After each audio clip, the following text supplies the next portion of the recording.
జీ5 ఉండగా మీ favourite TV shows ని మీరు అస్సలు మిస్ అవ్వలేరు. Complete free. నువ్వు ఈశ్వరిని క్షమించావా? అవునాంటీ. ఒక రాత్రంతా ఈశ్వరి ఒక పరాయి మగాడితో రాజేశ్వరి విలాస్లో ఉంది.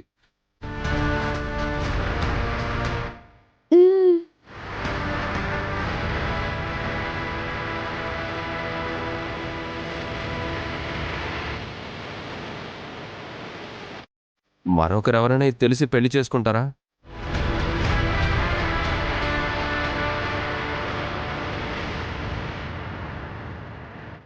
నాకు తెలిసిన పెళ్లి చేసుకోవడానికి సిద్ధపడ్డాను. అంటే నేను క్షమించినట్టే కదా.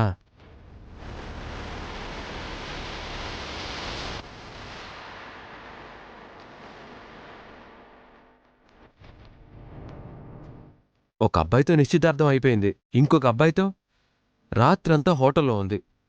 ఇలాంటి వార్తలన్నీ బయటకొస్తే పాపం ఈశ్వరి జీవితం ఏమైపోతుంది? అందుకే నేను క్షమిస్తున్నాను.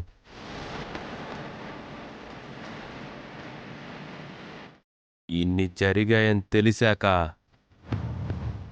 ఇంకెవరైనా ఈశ్వరి మెడలో తాళి కడతారా?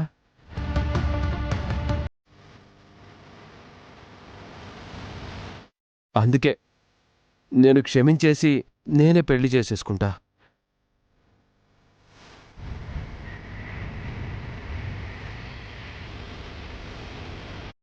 దగ్గరలోనే ముహూర్తాలున్నాయంట. త్వరలోనే పెట్టించేయండి తాతయ్య గారు. మళ్ళీ నా మనసు కూడా మారిపోతే ఈశ్వరిని మనువాడ్డానికి ఎవ్వరూ ముందుకు రారు.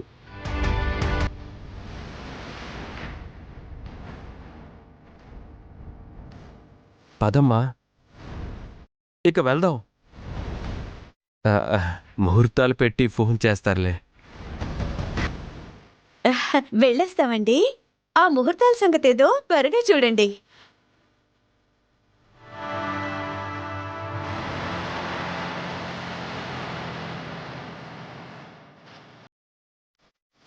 పద అజయ్, వెళ్దాం.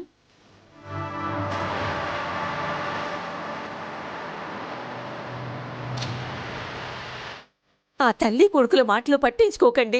వాళ్ళు పట్టించుకోవాలి. అయినా అబ్బాయి చెప్పే దాంట్లో నిజం ఉంది కదా. అది కాదు మామయ్య గారు, మేము మన మాణిక్యం మనకి మెరుస్తూనే కనిపిస్తుంది కామాక్షి. అవతల వాళ్ళకి మాత్రం ఆ మెరుపులు కూడా మరకల్లాగే కనిపిస్తుంటాయి.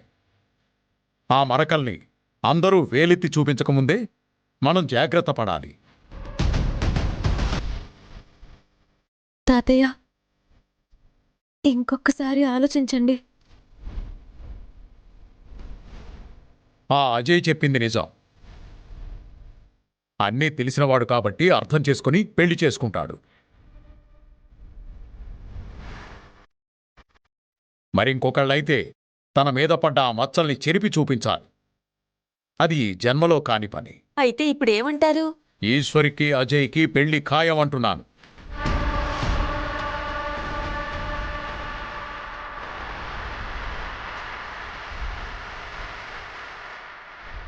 త్వరలోనే ముహూర్తం పెట్టి తన్ని అత్తారింటికి పంపేద్దామంటున్నాను.